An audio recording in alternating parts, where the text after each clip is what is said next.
Les Espagnols de la formation, avec à ses côtés un Belge, 5e d'étape sur les routes du Tour de Catalogne, 5e d'un Tour de Hongrie, 4e d'étape sur les routes du Tour d'Italie il y a quelques années, c'est Sylvain Moniquet. On retrouve à ses côtés un garçon qui allait briller sur le Tour du Rwanda en terminant 5e d'étape la saison dernière, 5e d'étape également sur les routes du Tour d'Espagne, ancien vainqueur sur le Tour de Méloire, c'est Paul Oursulin. Aux côtés du coureur allemand, 2e du Tour de Hongrie la saison dernière, champion d'Allemagne il y a 2 ans, 7e sur les routes du Tour d'Italie il y a 3 ans, c'est lui Emmanuel Bourman. Au départ, accompagné de Nicolas de Beaumarchais, 11e d'un championnat de France, qui avait participé la saison dernière au Tour d'Italie, 4e d'une route à Delhi de Vitré, collectif, complété par un garçon qui, je crois, n'a manqué aucune édition de la classique Grand Besançon. Il avait remporté l'étape du Critérium du Dauphiné en 2016, la Mont Ventoux Dénivelé Challenge en 2019, le Tour du Luxembourg, des étapes à Oman, triple vainqueur d'étape sur les routes du Tour d'Espagne, vainqueur du Tour du Doubs 2023, de la classique Grand Besançon 2022, l'ovation pour Jesus Serrada, vainqueur à Montfaucon il y a 3 ans de cela, et qui emmène toute l'équipe Cofidis, que l'on peut applaudir encore plus fort, les 6 coureurs de cette formation française, avec dans ses rangs un ancien vainqueur ici, la Cofidis qui avait brillé à l'époque avec Victor Lafay, vainqueur il y a 2 ans lorsqu'il portait les couleurs de cette équipe Cofidis. Jesus Serrada s'est imposé sur la première arrivée à Montfaucon.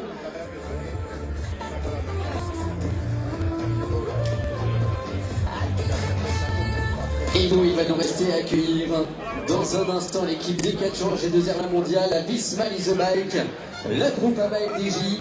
Et on va vous rappeler évidemment le parcours du jour avec ce départ ici, Esplanade des Droits de l'Homme. Nous retrouverons à la sortie de Besançon, route de Marchaux, les départs réels avant d'aborder la première difficulté du jour, la côte de Marchaux. Nous retrouverons un premier sprint intermédiaire à Masserolles-le-Salin, à la plage de Selle, quelques kilomètres plus loin également avec un sprint intermédiaire.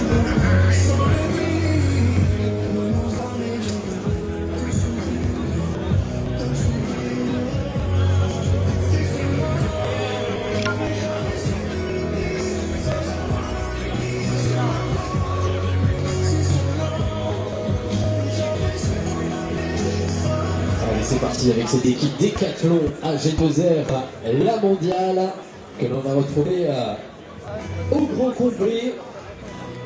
On va y retrouver dans ce collectif un coureur norvégien. Il avait signé un podium sur la Coupe des Nations au Watersley il y a 2 ans de cela. C'est Casper Hogland, le norvégien, qui emmène cette équipe aux côtés de Louis Chenet, jeune garçon de 19 ans. Il avait brillé sur le Grand Prix de Plouay Junior, 6 victoires la saison dernière dans les rangs U19, déjà dans les rangs professionnels, aux côtés d'un autre très jeune coureur, 18 ans seulement, pour un garçon qui a terminé 4e sur les routes de la Coupe des Nations autour du Pays de Vaud, sur les routes suisses. C'est Loïc Bousmaer, le Belge.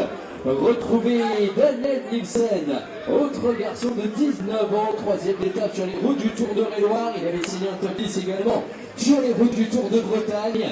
Retrouver ensuite un garçon qui a terminé 3e du Tour du Doubs il y a 2 ans de cela, 4e du Tour du Jura cette même année, vainqueur d'étape sur les routes du Tour d'Italie en 2019, sur le Tour de France à Louvain-Vienne l'année suivante. C'est Nance Peters pour cette équipe Decathlon AG2R La Mondiale, complétée par un garçon qui avait terminé 5e d'étape sur les routes du Tour de France, 7e et 8e sur les routes de la classique Grand Besançon et du Tour du Jura la saison passée, 4e d'étape sur les routes de la Vuelta, 2e de la Mercantour Classique, 2e du Tour du Doubs. Il vient de terminer 2e du Tour d'Andalousie.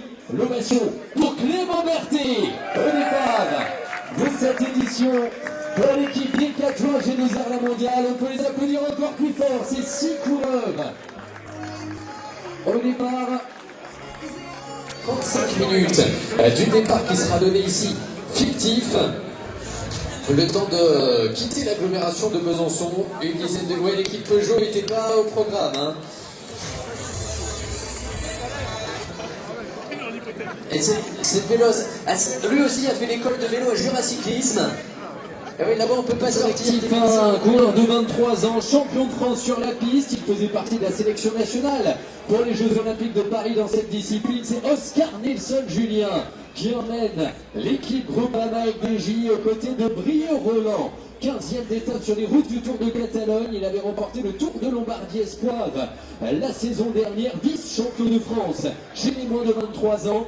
Retrouvez également Tom de Nandbeers, 2e d'étape sur les routes du Tour de l'Ain, également sur les routes du Tour Alsace, 3e du Tour de Grande-Bretagne et de l'Alpe Tour la saison dernière. Retrouvez le petit grimpeur Clément Brazafonso, 2e de Paris 3, 5e sur les routes du Tour Alsace à la planche des belles filles. Il avait terminé surtout dans le top 10 du Tour du Doubs la saison dernière. On retrouve également un garçon qui a terminé 3e sur le Tour du Finistère la saison dernière, vice-champion de France. Il y a 2 ans de cela, 3e d'un Tour de l'Ain, vainqueur d'étape sur Paris-Nice, c'est Rudy Mollard. Dans cette équipe Groupama FDJ, complétée par un garçon qui a déjà terminé 2 fois 3e sur les routes du Tour du Jura, mais surtout 6e de Liège-Bastogne-Liège, du Critérium du Dauphiné, la Brie à la Mercantour, au Tour de l'Ain, 8e et 10e d'un Tour de France, meilleur grimpeur d'un Tour d'Espagne.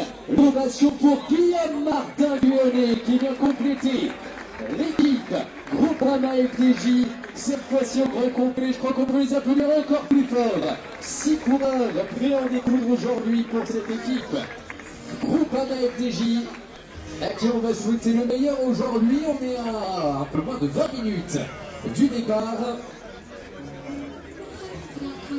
Et je vais pouvoir inviter à mes côtés les représentants des partenaires institutionnels. Je crois qu'on a des représentants pour le Grand Besançon, pour la commune, Mathieu Guilbert également pour la région Bourgogne-Franche-Comté.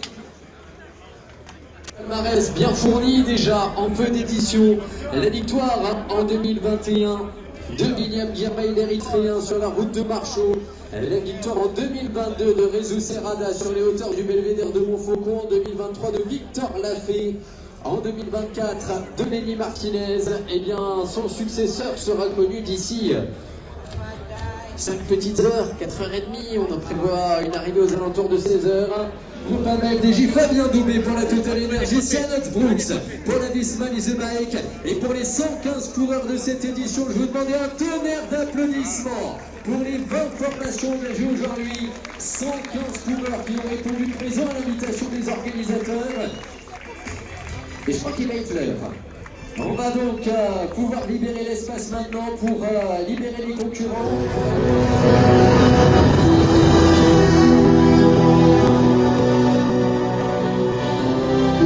Je regarde si Didier est d'accord avec moi pour un départ dans 15 secondes. 10 secondes, je vous demandais de faire un maximum de bruit pour l'ensemble de ces coureurs. Le top départ, 5, 4, 3, 2, 1, c'est parti pour cette 5e édition. Bonne route messieurs. Que le spectacle soit beau aujourd'hui sur les routes de la classique Grand Besançon 12, 5e édition. Le top départ qui est donné pour 10 km de défilé, le temps de sortir de l'agglomération de Besançon et ensuite les fauves seront lâchés en direction de Montfaucon, la côte de la Malade à couvrir à 2 reprises avant de retrouver les hauteurs du Belvédère et donc l'arrivée finale. C'est parti.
c'est bientôt fini. Bravo. Allez, c'est le soir. Bravo. La voiture balèze. On se les derniers.